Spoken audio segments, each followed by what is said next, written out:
हाय माझ्या लाडके मित्रमैत्रिणींनो, कसे आहात सगळेजण. आपल्या सीमाजिनी व्लॉग्स या चॅनल मध्ये माझ्या सगळ्या लाडके मित्रमैत्रिणींचे एका नवीन व्लॉग मध्ये मनापासून स्वागत करते.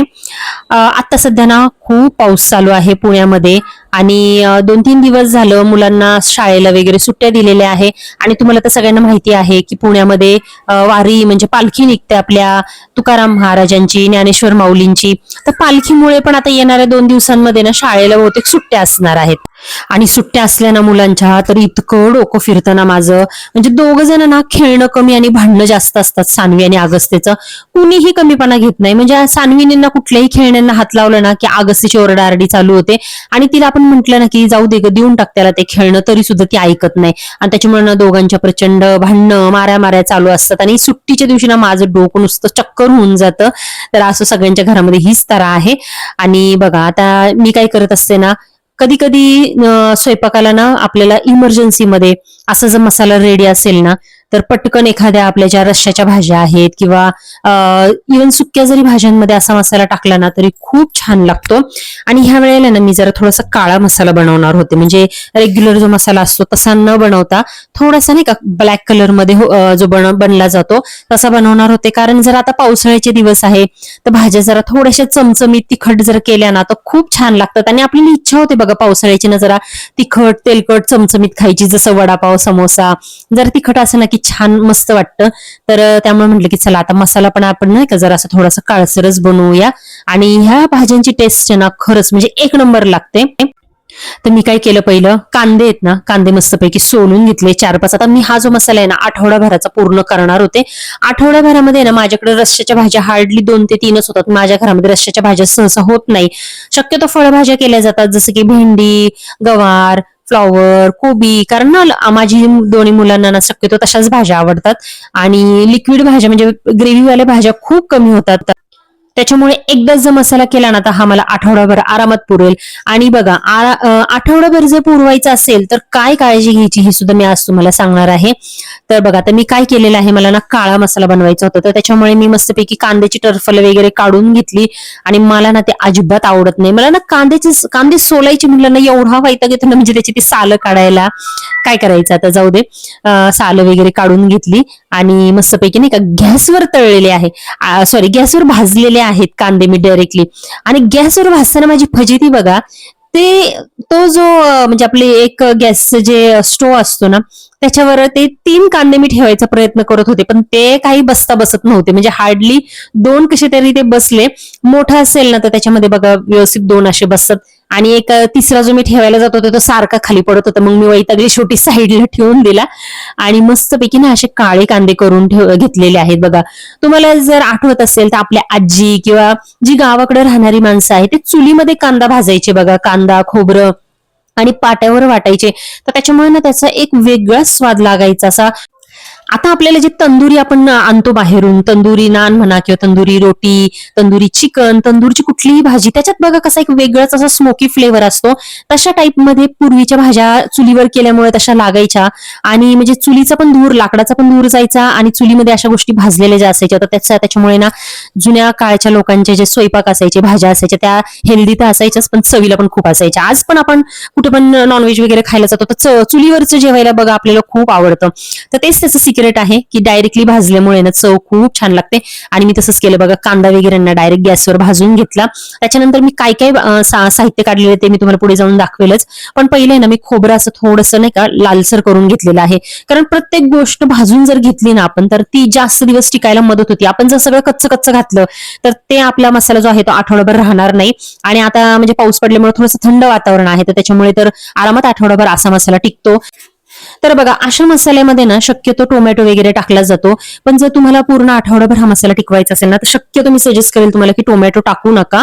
आयत्या वेळेला तुम्हाला जर एखादी भाजी म्हणजे अशी जसं की शेवगा वगैरे बनवायचा असेल तर आयत्या वेळेला तुम्ही टोमॅटो कट करून तेलात परतून मग हा मसाला वरून टाकू शकता.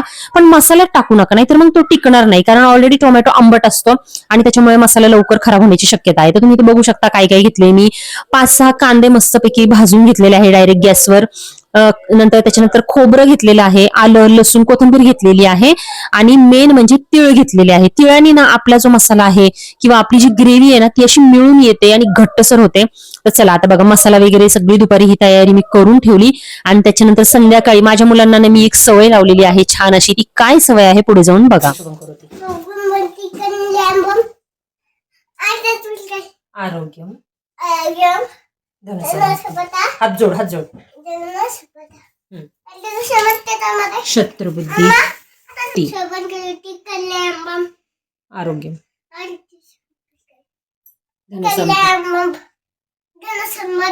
शत्रुबुद्धी दीपक ज्योती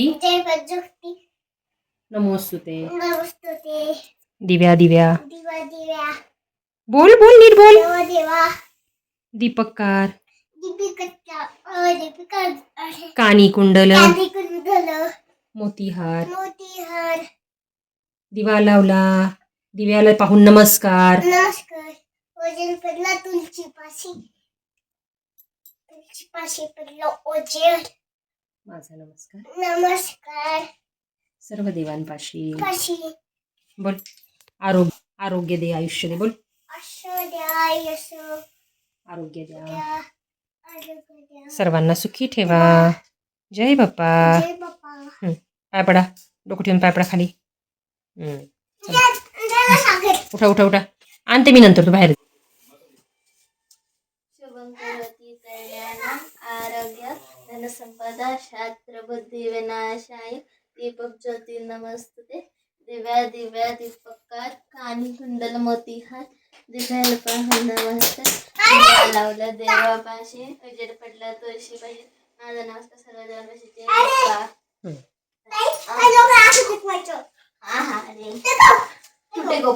टेकवले त्यांनी. बस आरती घेतली. दिवाळी ना काही करू. चला लांबवा लांबवा लांबवा चला दोघांनी जा.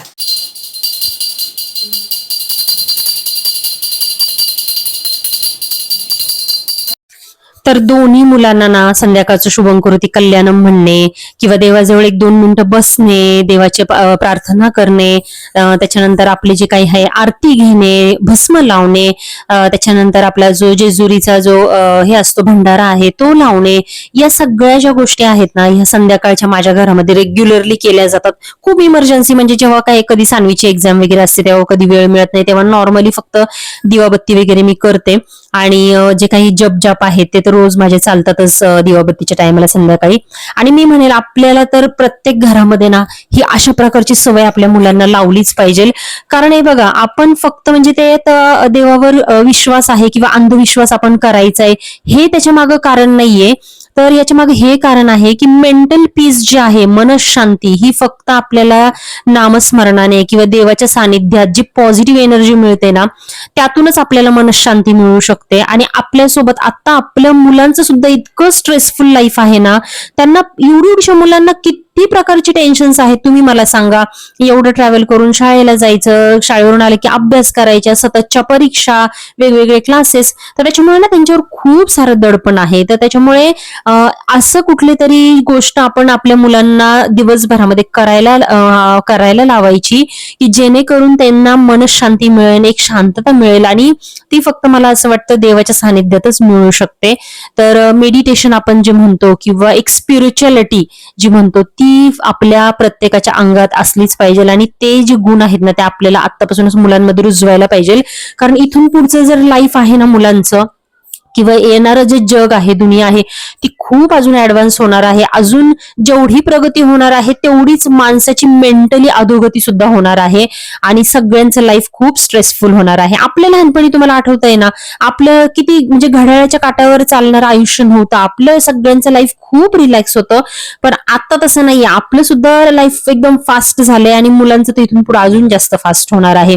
तर त्याच्यामुळं आतापासूनच आपल्या मुलांना ना एक 10 मिनिटं का होईना आपण एक शांत देवाजवळ बसणं, शांतपणे काही ना काहीतरी मंत्र म्हणणं, जपजाप म्हणणं, ह्या सगळ्या गोष्टी आपल्या मुलांसाठी आपण आतापासून केल्या पाहिजे, शिकवल्या पाहिजे. तर असो बघा, मी तरी माझ्या मुलांबाबतीत ते सगळ्या गोष्टी रोज करते. आणि तुम्हाला अजून एक सांगू का, जे आपण दिवा पेटवतो किंवा जो अग्नी आहे, अग्नीला जर आपण स्पर्श केला, जे आपली परंपरागत जे चालत आलेली गोष्टी आहेत की आपण आरती घेतो अग्नीवरून हात फिरून, तर त्याच्याने आपल्याला ज्या काही बाहेरच्या निगेटिव्ह एनर्जी आपल्या मागे आलेल्या असतात किंवा आपल्यामध्ये निर्माण झालेल्या असतात त्या सुद्धा जातात. तर त्याच्यामुळे अग्निस्पर्श हा खूप महत्वाचा आहे आपल्या हिंदू धर्मामध्ये. तर त्याच्यामुळे रोज आरतीवरून हात फिरवणं, डोळ्यांना हा आपलं ते अग्नी लावणं हे खूप महत्वाचं आहे. तर असो बघा, बोलता बोलता मस्तपैकी मसाला कसा वाटायचा ते तर मी तुम्हाला दाखवलंच. एकदम बारीक फाईन वाटायचं आहे. आणि त्याच्यानंतर येणार लगोलग मी तुम्हाला ना रश्श्याची वांग्याची भाजी सुद्धा मी इथं करून दाखवत आहे. वांगी आहे ना ही बघा आठवडाभराची पडली होती, म्हणजे आठवड्यातून एकदाच मी भाजी वगैरे आणत असते मंडईतनं जाऊन. तर वांगी जी होती ना त्याची देठ जरा वाळून गेली होती, तर देठ मी काढून टाकली सगळी आणि म्हटलं चला आता अनेशा मसाला वाटलेलाच आहे. तर मस्तपैकी ना वांग्याची भाजी केलेली आहे. आणि वांग्याच्या भाजीला ना वरनं तुम्ही जरा थोडंसं शेंगदाण्याचं कूट टाकलं ना तर खूप एक नंबर लागते. तर बघा इथं आता मस्तपैकी दाखवते मी तुम्हाला, मस्त वाटलंय. आणि राहिलेला जो मसाला आहे ना हा स्टीलच्या भांड्यातच ठेवायचा आहे. तर बघा अशा प्रकारे एकच काळा मसाला आपण खूप साऱ्या भाज्यांना वापरू शकतो. आणि आता मी तुम्हाला वांग्याची भाजी करून दाखवली, तशाच प्रकारे तुम्ही कुठलीही रश्श्याची भाजी करू शकता. आणि हा मसाला आरामात एक आठवडा टिकू शकतो, पण एक आठवडा राहतच नाही, कारण एक आठवड्याच्या अगोदरच आपण वापरून टाकतो. तर चला आता मी हा मसाला फ्रीजमध्ये ठेवून देते. आय होप सो तुम्हाला हा काळा मसाल्याची रेसिपी आवडली असेल.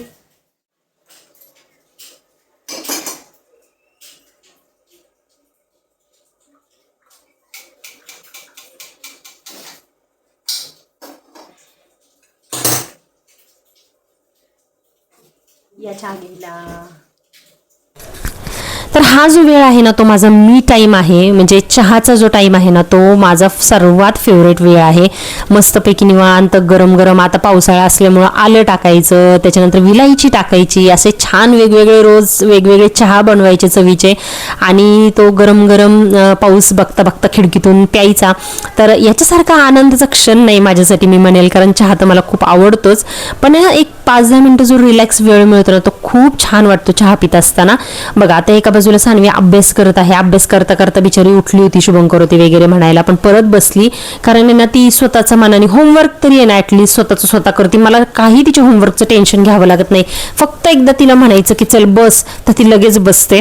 आणि जे काही अभ्यास आहे ना तो सुद्धा मला ती दाखवते की काय काय होमवर्क आलाय काय नाही, तेवढं मी लक्ष देते तिच्याकडे की काय होमवर्क आहे, सगळा झाला का, आणि ती मनाने करून टाकते. आणि संध्याकाळचा स्वयंपाक एका बाजूला माझा चालू असतो. तर बघा आपली भाजी वगैरे छान अशी शिजलेली आहे, देठ वगैरे तर मी काढून टाकली होती, तर त्याच्यामुळे लगेचच वांग शिजलं आणि कलर पण बघू शकतो तुम्ही किती छान आलेला आहे. आता लोखंडी कढई आहे, लोखंडी कढईत कुठलंही जेवण जास्त वेळ ठेवायचं नाही, फक्त शिजवलं ना म्हणजे आपली भाजी किंवा जे काही पदार्थ आपण केलेला आहे लोखंडी कढईमध्ये तो झाला पूर्ण की लगेचच तो काढून ठेवावा लागतो. म्हणजे इतर जी आपली भांडी असतात बघा स्टीलची, त्याच्यामध्ये आपण ठेवून देतो स्वयंपाक, तसा लोखंडी कढईमध्ये किंवा लोखंडी तव्यामध्ये आपण तो स्वयंपाक केलेला ठेवू शकत नाही. त्याच्यामध्ये लोह उतरतं, जास्त लोखंड उतरतं, तर त्याच्यामुळे तो काढून ठेवायचा. आणि लोखंडी कढईत केलेला स्वयंपाक खूप तब्येतीला चांगला असतो, आरोग्यदायी असतो, हे तुम्हाला तर सगळ्यांना माहिती आहे. तर बघा हे जे माझं भांडं आहे ना हे आम्हाला एक हे लागली होती, लॉटरी लागली होती, म्हणजे त्याच्यामध्ये आम्हाला हे डिनर सेट मिळाला होता आणि त्या डिनर सेटमधले हे भांडं आहे, अजून जपून ठेवलेलं आहे मी. आणि बघा आता संध्याकाळी पूर्ण सगळं शांत झालं, माझी मुलं झोपली ना की रात्री झोपताना माझी सगळी ही तयारी असते, भांडी लावायची, कपडे वाळत घालायची. ती दिवसभर मशीनमध्ये ना कपडे तशीच पडलेली असतात, वेळ मिळाला तर मी टाकून देते लगेचच वाळायला, पण जर नाही मिळाला ना तर रात्रीचं मला टाकावं लागतं. तर असं बघा मुलं वगैरे झोपली, जेवणं झाली आमचे, सगळा माझा दिवस असा कुठे निघून जातो ना समजत नाही. आणि आपल्या गृहिणींचं असंच आहे, सगळं घरामध्येच वेळ कुठे निघून जातो ते समजत नाही. तर चला मैत्रिणींनो, आजचा जर व्हिडिओ आवडला असेल ना तर नक्की लाईक करा. आणि मी दाखवलेल्या बऱ्याचशा गोष्टी, शेअर केलेल्या बऱ्याचशा गोष्टी तुम्हाला आवडल्या का ते सुद्धा नक्की कमेंट करून कळवा. चला तर मग मैत्रिणींनो काळजी घ्या, भेटूयात अशाच एका नवीन व्हिडिओमध्ये. तोपर्यंत टेक केअर, बाय बाय.